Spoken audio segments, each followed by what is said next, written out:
Good evening, everybody. How are we all doing this fine afternoon and evening? Weather's a lot better, so I know that's a blessing. Certainly a lot better than last week's weather. We're not getting hail and we're not getting flash floods. So thank you all for showing up. It's nice to see pretty much a full crowd again. So we had a couple weeks there where it was a little tiny, but good to see everybody back.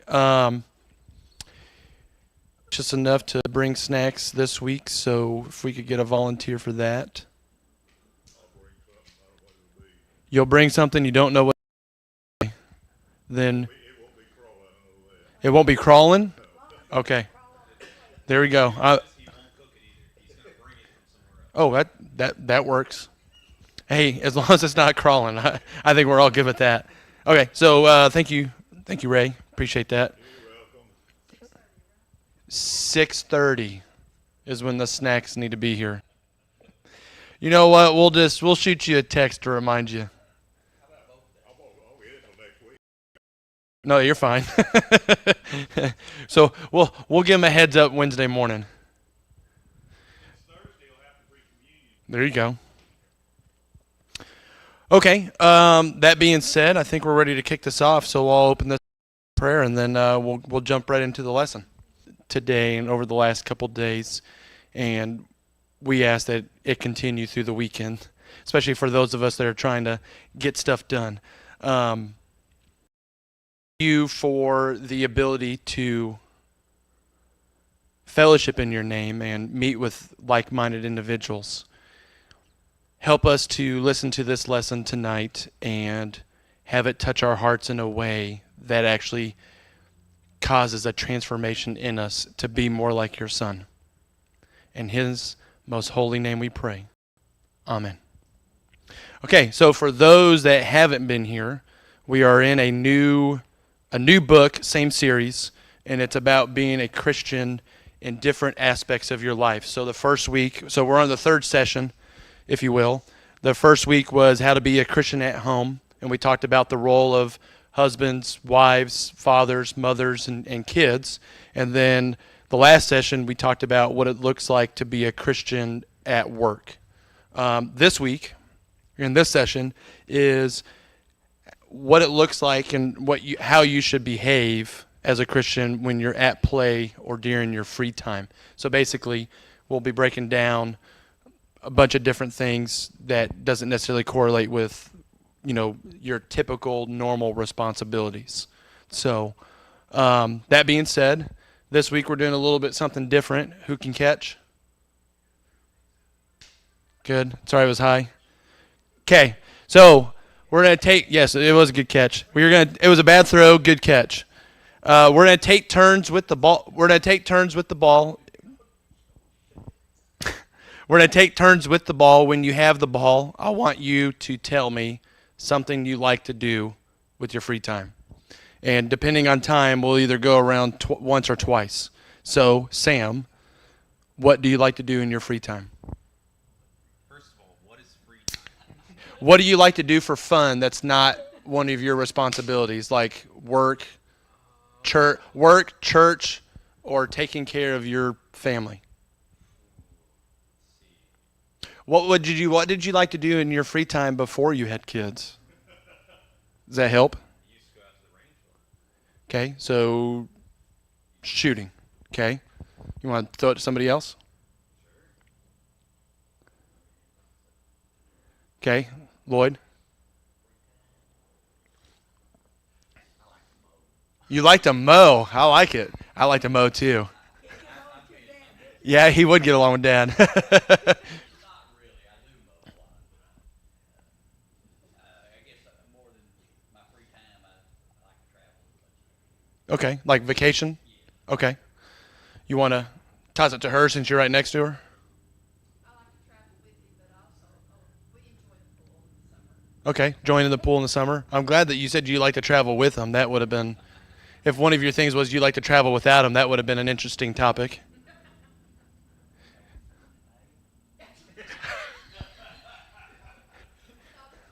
Yes, sir. Yeah, okay. That I had your light is up here, so okay.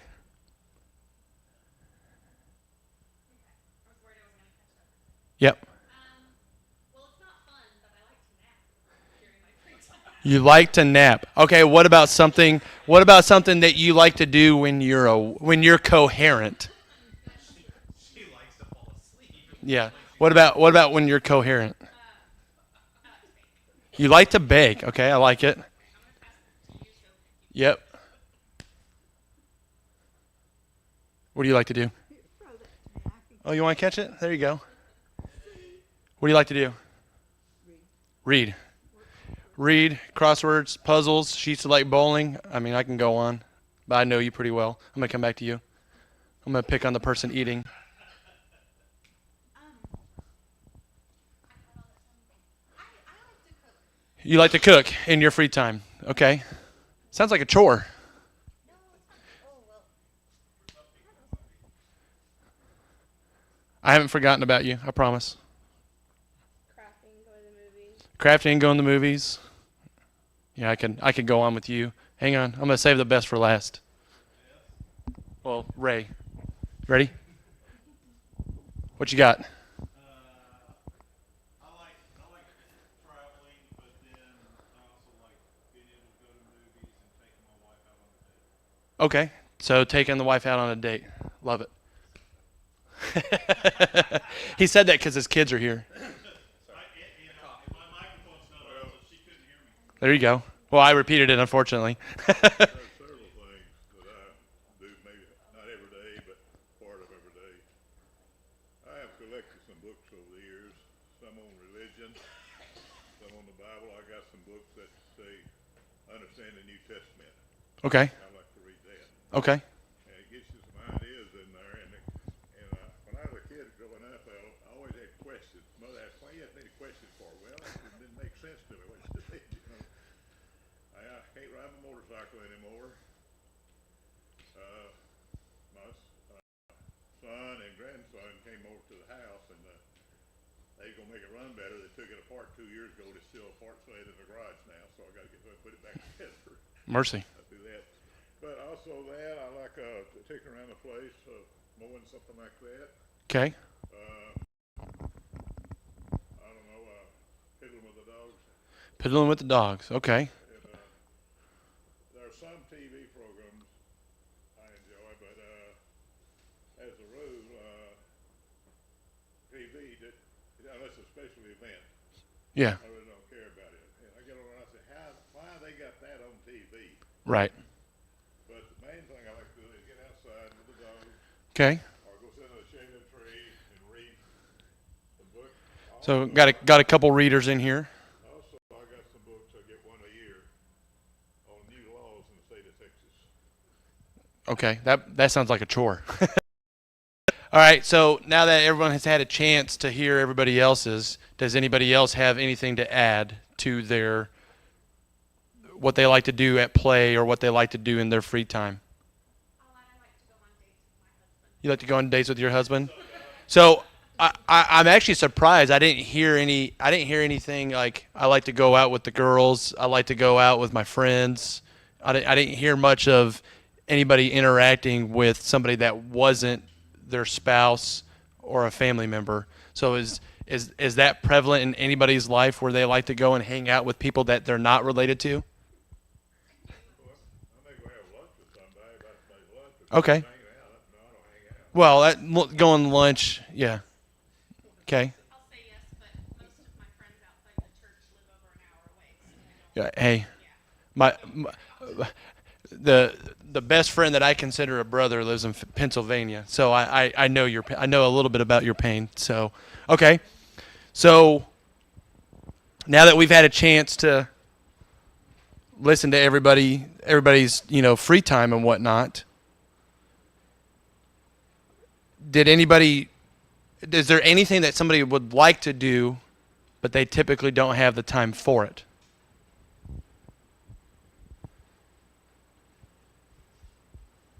So is there anything that wasn't mentioned that you'd like to do, but you find yourself not being able to find time for it? Age has changed some of the things I do. Age Age, yeah. changed Yeah. Yeah, it comes for all of us. What were you going to say? You like to go to museums. Okay. Anybody else? We're in the season of like to travel, but not a great season to travel. I don't think that's a season. That's the time in your life, how young your kids are, right? Yeah. Yeah, season of parenthood. Yes. The joy of having really young kids. Okay. So kind of transitioning real quick, I want to gauge how you guys react to a couple different statements, and then, I'm going to ask for some feedback. Time spent in church is God's time.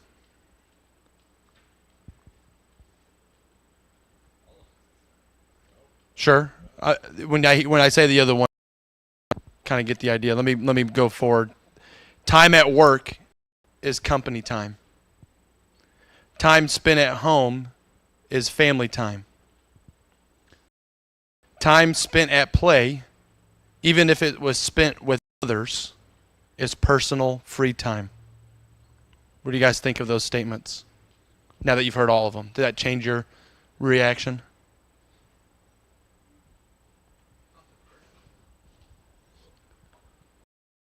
Not the first one? I consider 24 hours a day as God's time. Maybe Okay. be a different activity along during the day. But Sure. But do we find ourselves getting in this space or this bubble or this rut where we get caught up in what we're doing and we go, okay, I'm blocking out this amount of time specifically for this task and nothing else can interfere. So like a good example of that, especially for the ones that are still working, is when we're at work, it's work time. You don't get to play on your phone. You don't get to sit there and hang with friends or talk to friends. You don't get to, do things that you would rather be doing instead of working, right? It's company time, right? Because that's generally what what you hear throughout your entire career is, hey, you can chit chat on your time. This is company time. well, on company time, he still shows good behavior in a Christian life. Sure. Hold that thought. We're going to get to that. He's jumping ahead. So do we find ourselves, thinking about the time that we spend at church is only the time that we have for God? Maybe get into a habit of that. And Sure. I don't know if I'm consciously thinking that. Okay. Anybody else? I think I'm, back in my working days, I think Yeah, you fall, like she said, it's a habit, right? You kind of fall into that habit. it shouldn't be that way, but it kind Sure. of becomes that way. So obviously, it's a little bit easier with work because, for lack of better words, you're not really in control of your time, per se. What about when we're at home and we're spending time with family, or you're supposed to be spending time with family? That's one of the things that I've told my principals, and they've agreed with. Right now, being a teacher, a lot of teachers have their personal phones set up with their emails, and they go off, and they're answering them at 7, 8, 9 o'clock at night. And I told them straight up, it's my personal cell phone, I'm paying for it. I'm not connecting that because I'm not responding outside of hours. Right. But that's so that I spend family time Okay. with my family. So there is some isolating that takes place between Sure. work and home and work, and that can kind of bounce back and forth within a meeting. But for lack of better words, you're protective of that time. Because it's there. Well, sure. Right. I'm not accusing you of doing something bad. I'm just saying you are protective of it. You have to prove it. Okay. Yeah. Anybody else have anything else to add before I move on to the next question? Okay. In what ways is our free time an expression of faith? Or does even thinking that way diminish our freedom of choice in how to use it? So should we have, so basically what they're asking is, do you have free time, or should all time belong to God? I think we have free time. Okay. Do you think you should have free time? I think the way that He created, yes, because He gave us a Sabbath day for rest. Okay.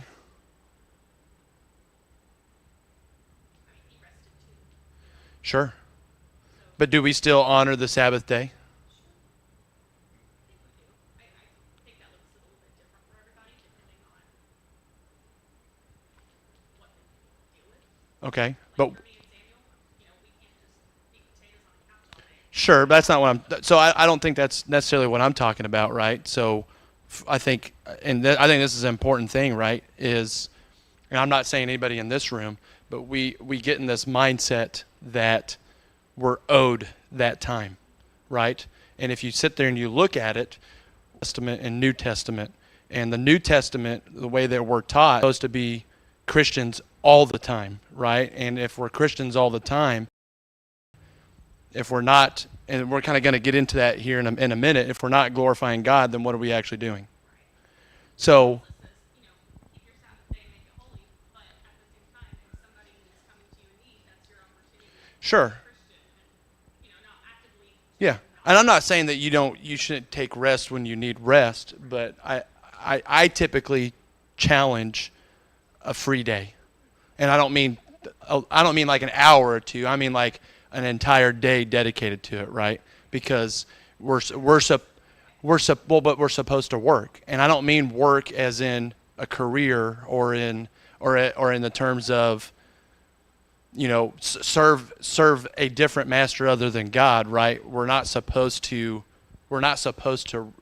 rest. If we rest, it's rest in Him, not rest for ourselves, right? Okay, why? You can still be productive without working. Okay, I think the problem is you're I might be misrepresenting the word work. So I'm not talking about your day-to-day job. So when you're okay, so when you take a break from your everyday chores that are not your career, right? What does that look like? Bless you. I'll usually have several hours at home where it's quiet and the kids, one of them's taking a nap and the other one's keeping themselves entertained. Sure. And then after that, I will probably slowly get through my day, whether it's prepping something for the next day. Sure, but that's work. You're doing no, it is, because as long as you're not But I find joy in that. I find that peaceful. I find it restful. I don't find sure. it Well, I would argue right now we're all working for God. And for me, this is invigorating. It's not stressful, and it's not something that causes me pain, right? So when I use the word work outside of your job that pays you, right? I'm not necessarily talking about something that might cause you pain. Or saying the same thing you do. yes. Yeah, so what I'm trying to combat and talk about theory, if you will, that we work for the break as opposed to working and glorifying God and then taking the breaks as needed, right? Because there's a lot of people that work for the break, right? And I think that's what separates us as Christians from non-Christians, because we're not technically supposed to rest, right? We're not supposed to stop. Now, yes, obviously you need to catch your breath, right? I'm not saying don't catch your breath. I'm just saying our job isn't ever done. Just because we're not getting paid for it doesn't mean we still don't have a job, for the Almighty, right? And that's the point I was kind of getting at, if that makes more sense. Okay? So, do we have free time then? Or should we have free time? Yes. Okay, how come? Well, especially when we're doing physical work, the body will get tired. As the body's tired, your thinking kind of becomes a little tough sometimes. You need to have a little disturbance of the body, Okay. the mind, so you keep doing what you're doing. And maybe I'm doing a bad job here, so forgive me. I am not conflicting free rest. That's why when she said I like to take a nap, that because obviously we all need sleep, right? So I don't think that any of us are sinning whenever we go to bed at night, however many hours to recuperate and then wake back up. I don't think that's what we're taught. I don't think that's what this topic. I don't think we need a free time from our Christianity, from our faith. Sure. It's not I have worked really, really hard all month, God. So for the next couple hours, I'm gonna go to the kitchen, right? Bingo. There we go. There we go. There we go. Yes. So, yeah, you're not taking a break from so that's the difference between, I think, what we're talking about, right, is when we're talking about free time, you can't look at it from necessarily a Christian perspective. You got to look at it from a societal perspective, right? And a societal perspective is it's time to cut loose. I did my 40, go party, right? And, obviously party can be, you can substitute anything there, right? But that is kind of the notion, right? And as Christians, that's not supposed to be our mentality, right? So, I think there are those who consider their time, their free time, they do what they want to, regardless right, of what you believe in. This was told to me, and I think it's the truth. This guy working on a job, and the guy working there with him is supposed to be a preacher. okay, During the week, he cussed, drank, everything else. The week, that's my time. right. And, I mean, is he right or is he wrong? You don't. Okay, what do you want? What do you want? What do you want? That is the maybe not necessarily for you in this stage of your life. It's probably necessarily for you in this stage of your life. It's probably more for you in this stage of your life. It's probably more because you're not getting peer pressure, from work or. But I think you hit the head on the nail, right? Like Backwards. Did I say it backwards? Yes. Sorry. Hit about your career or work. But I think when we sit there and you talk about that, aspect of it, right? Yes, I'm paying bills, but why am I paying bills? Well, I want my family to be comfortable, and I want them to be taken care of. That's my husband's duty to take care of them, right? And I think whenever you sit there and you look at not just work, but your free time on top of that, and we'll talk about it here in a minute, we're presented with unlimited opportunities to always be a Christian in everything that we do. And that's what this whole book is about, is regardless if you're at church or not, we're called to be that Christian 24/7, whether we're interacting with somebody or not. I worked on a job and had a lady tell me one day that I got this right. That's work because the lady he was working with was such a Christian woman. He would have a tremendous flow about her that would influence other people and make them want to be like her. That's good. I mean, that's literally what our lesson's about is when we're around others, are we building them up and potentially leading them down the path to God, or are we helping them stumble? Right. Anybody else have anything else to add? Sorry if we got a little mixed up. As we open the Word, and I know it's been a couple weeks, so I hope. So in the Paul warned the Corinthians against going to the temple and fellowshipping where sacrifices had been made to idols. In these verses, the issue had to do with the meat that was left over from the sacrifice and sold in the marketplace. If they shouldn't eat it in the temple, what about the leftover meat that was sacrificed to the idols? Paul says yes. However, some onlookers may not understand Christians eating idol food sold in the market and think that they are being hypocritical. Paul reminds believers that they should do those things that build up and edify the body of Christ. Even if something is okay for you to do, if it causes somebody else to stumble, we should avoid it. It's more important to seek the good of others than it is to assert your rights or your freedom. For the Christian, Every single thing we do is an opportunity to glorify God. So, that being said, what do you guys think Paul means when he says, I have the right to do anything? Can we use a specific example? Can someone think of an?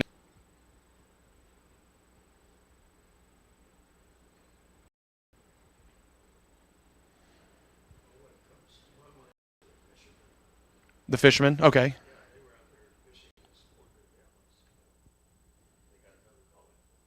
Yeah. Well, I mean, and they weren't supposed to be out there fishing to begin with, right? Because they were breaking the law. Yeah. Yeah. Say that again. Oh. Okay. Anybody else? What do we think Paul means that we have the right to do anything, but not everything is constructive?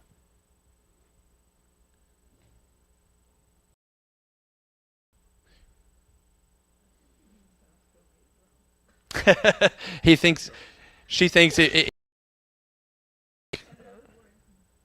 Okay. Know what you're doing at all times. Okay. Some people believe it's not to be of the world, not in the world, but of the world on Sunday. Okay.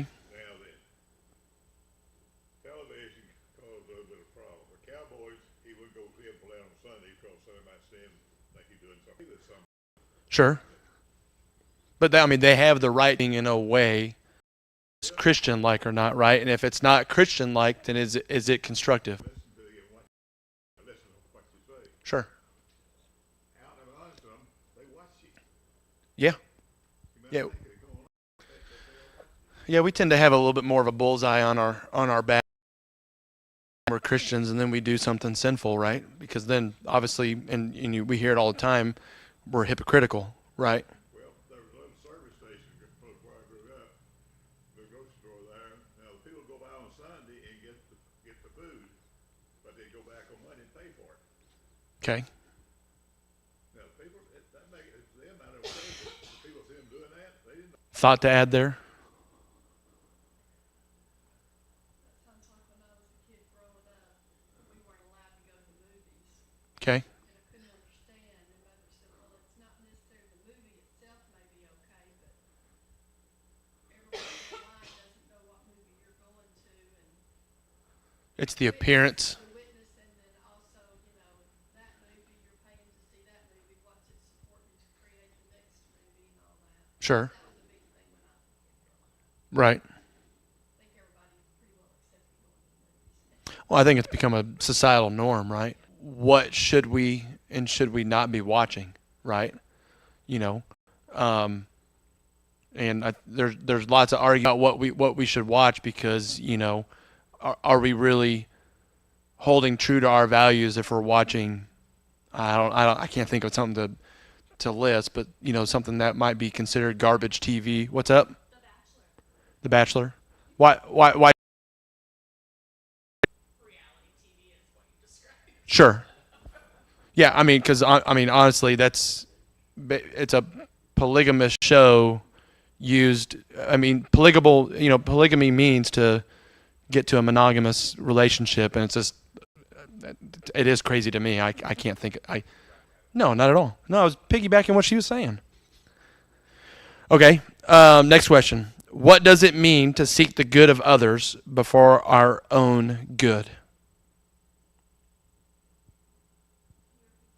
Yep. What does it mean to seek the good of others before our own good?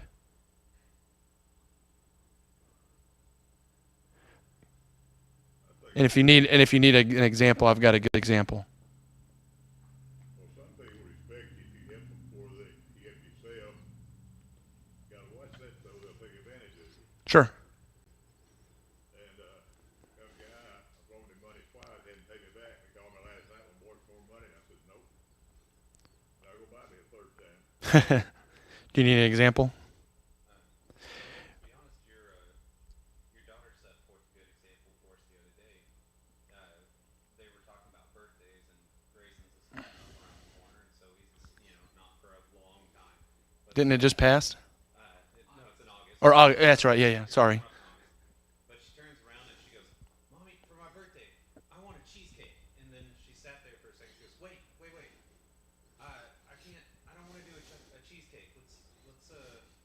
let's change it to a chocolate cake, but make it dairy free. That way Toto can have it. And then she turns around and goes, wait, but Granddaddy can't have cocoa. He can't do chocolate. Let's do an apple pie. That way everybody. Oh, can I come? You said apple pie. Yes. But to see her go through that process was one of these moments. Of where Sure. She was still kind of getting what she wanted, but at the same point, she wanted to make sure that I mean, she was thinking about other people. she was thinking about other people, and Yeah. I have to admit, I was a proud dad. And it Good. gave me a good platform. I have an example that I think is an important one to use as an adult, especially as couples. You're both tired. Does your rest come before his? Right. That's the question. Right? Is if your goal as a Christian is to always serve others before yourself, then if you both need a break, you should That's when Roxy gets a call and we have the kids. And Nana gets a call. that way and they have that the way kids. that way they You both know, get a break. No. I included Nana. Because we I get mean- those calls, don't we, Lloyd? Yeah, I mean and that way they both get a break at the same time. Yeah, no, I like it. But that's the crux of it, right? Is if two individuals have the exact same need, who gets served first? And the Christian mantra is the other, right? So, and that's kind of why I use that example. Not to hopefully I didn't cause a rift, but that's basically what the question is. That's what to seek the good of others and whatnot. All right, so the second half of this, and some of us might have had this question after I gave that example. Does this mean that we neglect our own well-being?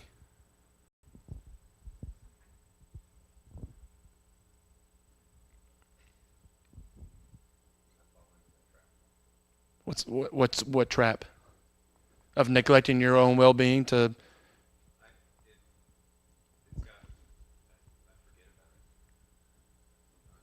your well-being? Okay. But are you doing anything wrong in that instance?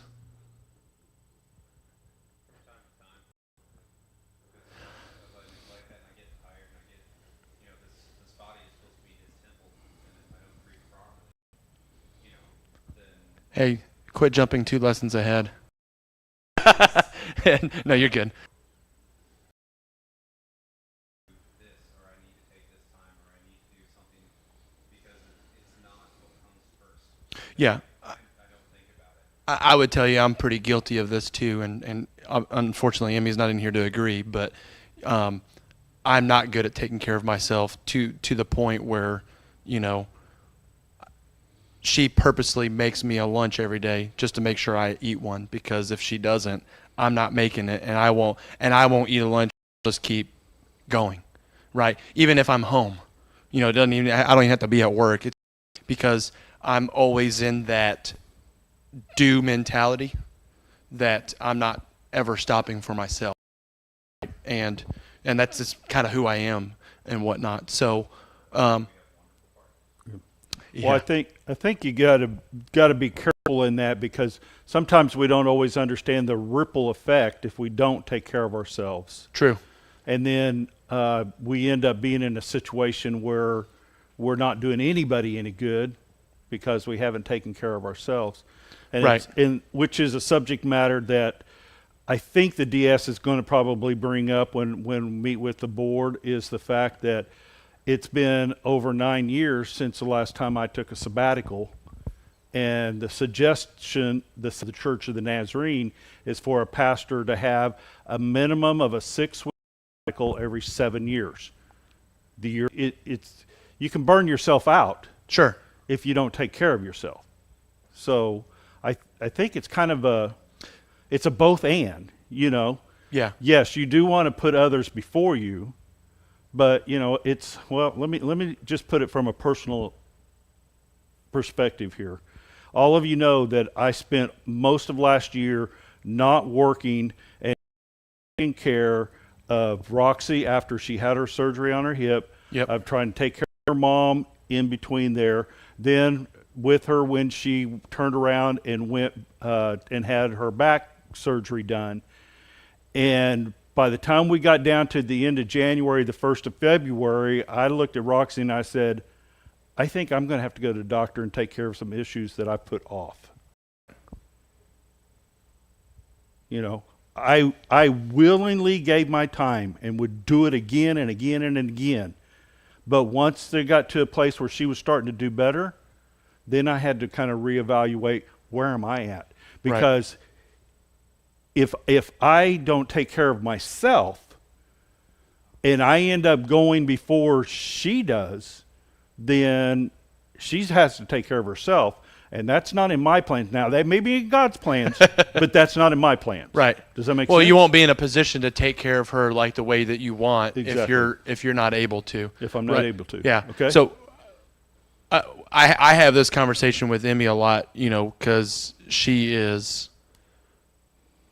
might be worse than me about that do attitude, because she won't stop, you know, and there's times where I'll call her, you know, during the middle of the day just to see like how she's doing and see what she's up to. And she's told me this big old laundry list of things that she's gotten done. I'm like, okay, but have you taken a break? Have you eaten anything? When was the last time you took a drink of water? And she's like, oh, I'm okay. And I'm like, you say that now, but you know, come 7, 8 o'clock tonight, you're going to be spent. And then you're going to be worse off tomorrow, and then it's just going to balloon out of control. So there's times that, you know, that I'm like, okay, you have to stop. You know, otherwise you're not going to be able to do the things that you want to do because you're too hurt to do anything else, right? There are very few things in life that do not have a limit. Yeah, There's only so much rubber on the tire, so watch it. right. Which is good. I mean, these are good topics because, you know, right after the DS comes this coming Sunday, not this coming week, but the following week, it's all about how are we healthy as Christians, and a laundry list of different things, and obviously we touched upon it some tonight, so that's good. Real quick, I'm going to read verse 31. And then I'm going to ask you guys a question about that. So 1 Corinthians chapter 10, verse 31. So whether you eat or drink or whatever you do, do it all for the glory of God. Kind of like what Dolores was saying earlier. So hearing that verse, how should that affect the way we live out our faith? And don't give me the simple, easy answer like, oh yeah, we should just glorify God. How should it affect us?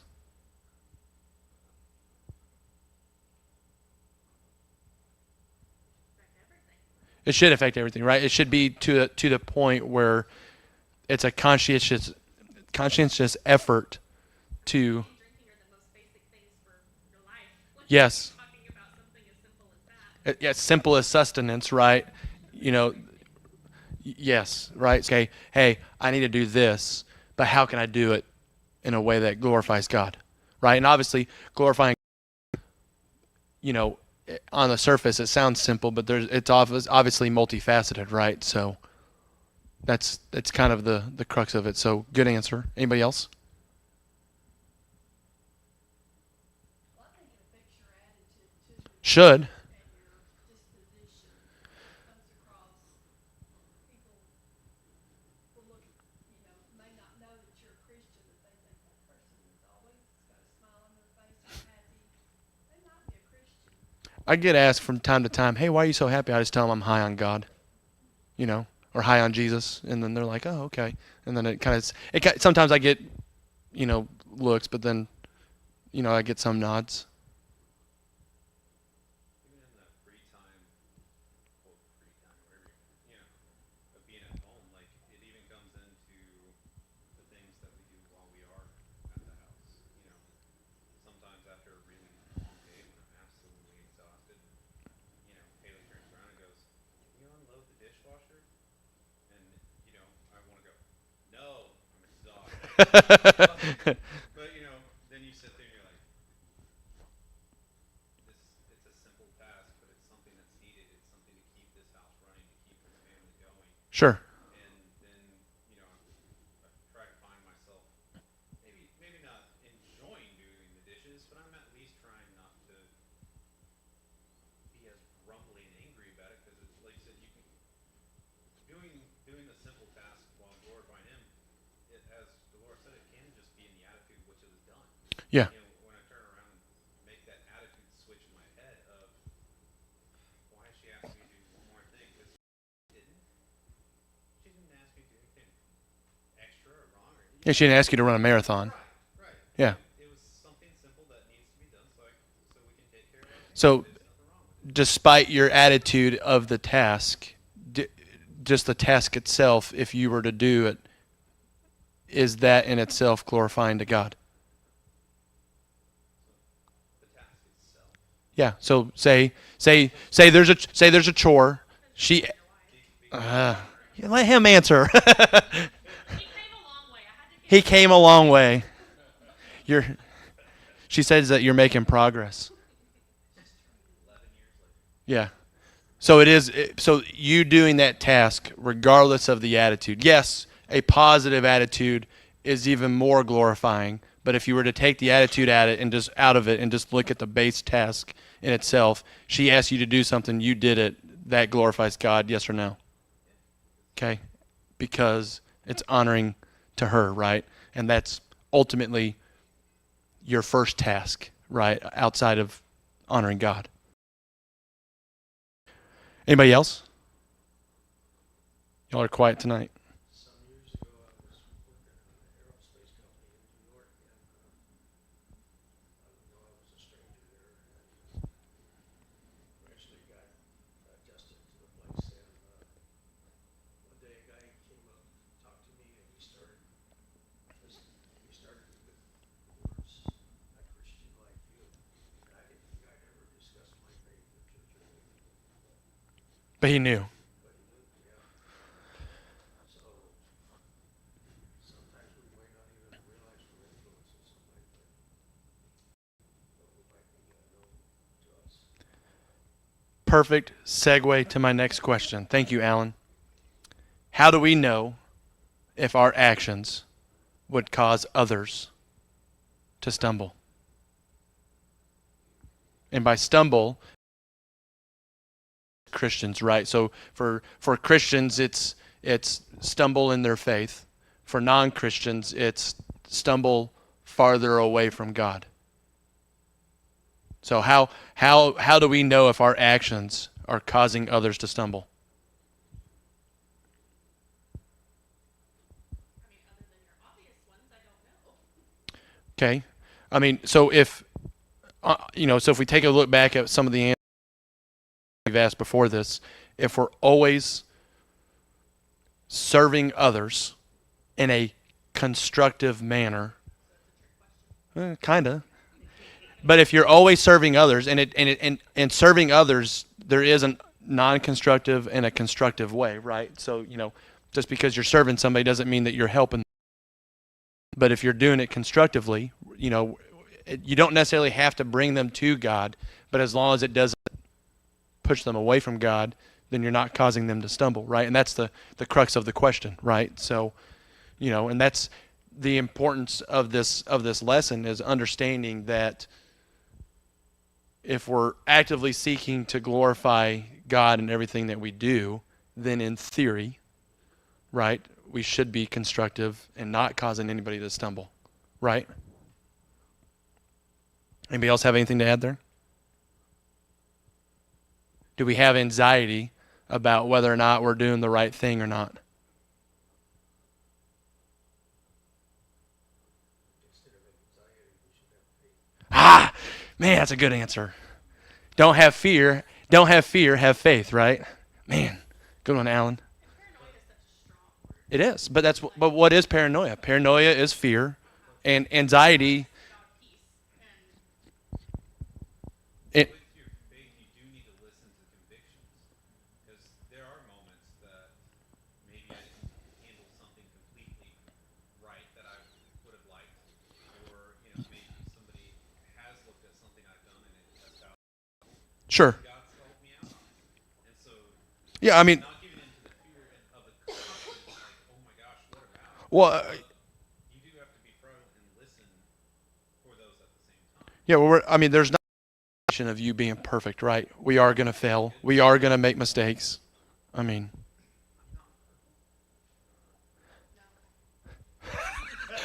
I wasn't going to even ask her. I was going to ask Kim back there, but she beat me to it. But, even when we're not perfect, right? We believe in a forgiving God, and we can ask for forgiveness, but then we have to turn around and ask for the wisdom and the strength to be better, right? And that's, like Alan was saying, you can't give in to that fear. You have to have faith, even if faith doesn't make sense to you at that time, because maybe you've tried 20 times and you've failed. Faith dictates, right, that you stay the course, that you don't fall back, right? The word paranoia can kind of lead into thinking that you can get into heaven based on your actions. Like if you're always thinking about, am I doing the right thing? Am I doing the right thing? Sure. So what is considered the right thing? Am I supposed to be doing this? Well, especially if you're thinking, hey, I need to do the right thing in order to get into heaven. I caution people with that, right? Because when I do the right thing, I do it for the only reward I do it for is knowing that He's pleased. No bearing on whether or not I go to heaven or hell, because ultimately, and and paranoia is a buzzword, right? But it is ultimately it's anxiety, right? Or the real, whether anxiety or paranoia, it's fear. I'll give you an example. I was in a devotional the other day, and You were doing another devotional? Oh, independently, not with she. other people. Oh, okay. So she wasn't cheating on us. I'm just saying that, like, sometimes when your relationship with Christ strengthens, you are supposed to witness to others, but sometimes you do have to because they're not doing things that are pleasing to God. And, I've got a couple friends that are in that situation. How do I balance witnessing to them and loving them, and keeping a distance at the same time? Well, That's a hard well, sometimes thing to think about. sometimes the toughest love that you can do is to distance yourself, right? Because at the end of the day, you're not serving. You're supposed to serve them in order to glorify God. You're not supposed to serve them, despite Him, right? So, That was my thing. Sometimes I'll get caught up in the anxiety right. of thinking that, do I do this or do I do And that's the crux of this lesson, right? Is okay, if we're hanging out with friends, or if we're hanging with friends, or if we're hanging with loved ones who maybe aren't Christians and whatnot, and if they're doing things align with how we feel, at what point do you go, okay, am I helping them, or am I causing them to further stumble? Right? You okay? So did that cover the paranoia question, or did anybody else have anything else to add? Okay. In what ways does following Christ's example help us to apply these verses to our lives? And I know we kind of already talked on it, but it's important to rinse and repeat. So if we're following His example, and we're serving others before serving ourselves, is it easier to apply these verses? Or at least should it be?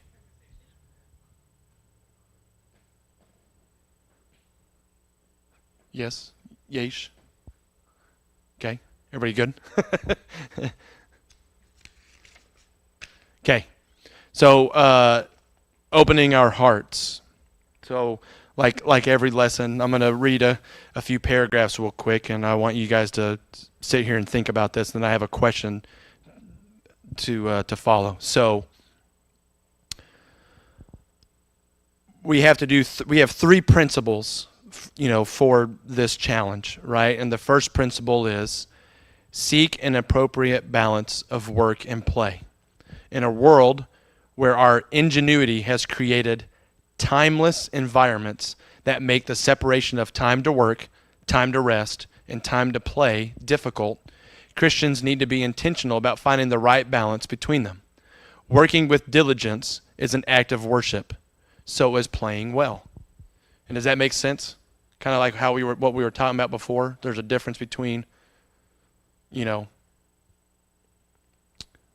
taking free time and doing it, for lack of better words, selfishly, as opposed to taking the free time or play time for something else that's different entirely, and then using that to glorify God. Okay, second principle. Flee from those things that are harmful to you and others. Learning to discern the harmful from the acceptable in play and entertainment is a necessary skill for anyone who is serious about living as a Christian every day. Does that make sense? Okay. Third principle. Pursue those things that enrich, encourage, and enliven you and others. Creativity can be expressed and appreciated in the arts, such as literature, visuals, performing arts, live and or digital, right? Learning to pursue the glory and beauty of divine creativity and encouraging others to do the same is an act of the everyday Christian. Okay? And you don't have to say this out loud unless you want to. This is a period of silent reflection. Of these three principles, which one do you personally struggle with?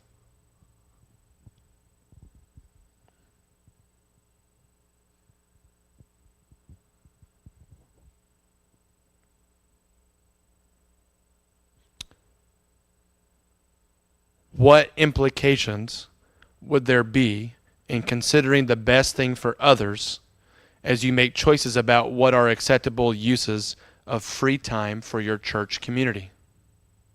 Again, silent reflection. And if you need me to read, that one's a little bit longer one. If you need me to reread it, just let me know. Need it again? Okay. Okay. I mean, ultimately, what are acceptable uses of free time for your church community? And what do those implications have? And then last, one way I can glorify God this week is by, and then you fill in the blank.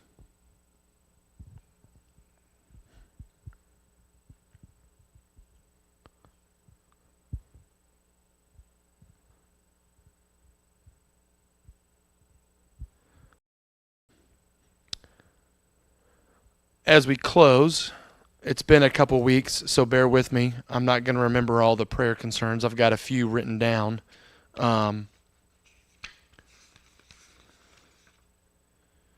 So obviously we're going to keep Carlos on here, Ashley's friend, as his struggle with cancer, for lack of better words, gets worse. So just pray for him, pray for his wife, and pray for their family. We had you on here last week, Ron, because I think you weren't feeling well, or I think you were with Carlos last week, if I remember correctly. So your safe travels. Yep. I had Linda on here, but it seems like she's doing a lot better. For those of us that saw her on Sunday. Yes, Joanne. And is she doing? I'm assuming she's doing better. Not back to normal, but better. Okay. The Duncan family still. Add Raylan to the list. We're most likely looking at a ear surgery to get a tube removed. Whew. Okay. Which, the surgery in itself is not that big of a deal, but Eh. there's that. God will just wiggle that tube right out. We don't have to have it. Do its own thing. That way it's a little bit easier. When do you find out? We'll go on the 25th of this month. Okay, so you've got a couple weeks. Okay. I know Emmy's cousin, the Zelensky family. She's stage 4, so pray for her and her family.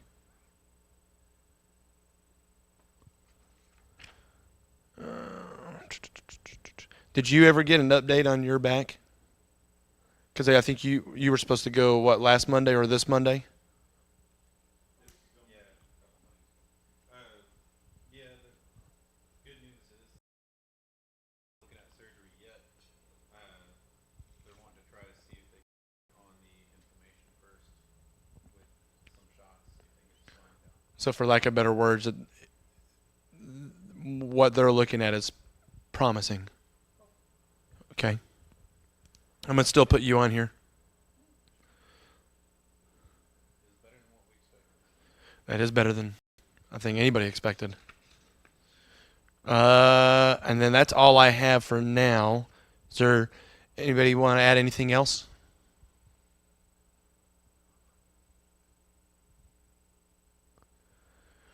I will take the silence as my cue. Okay, if y'all could all bow your heads with me, and then I'll close this in prayer.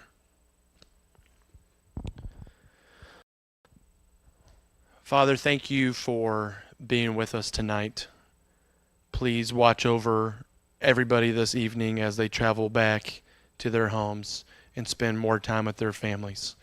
Please guide them in their quote-unquote free time, whether they believe it exists or not, and help them to understand that everything they do should glorify your name.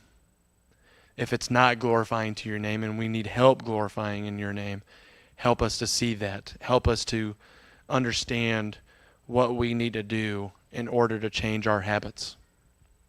Help us to understand that there is no such thing as free time, that all time is yours, and that we should dedicate every minute of every day to you. Help us in that path and in that journey focus on our well-being still. That way we can continue the good fight. Help us to care for others and see their needs before our own. And please be with all of our prayer concerns tonight, the spoken and the unspoken, and help us understand your will in everything we do. In your most honorable name we pray. Amen. Well, thank you all for coming out. It was definitely a much more lively discussion than it has been, which was nice. Please come back next week. I promise it gets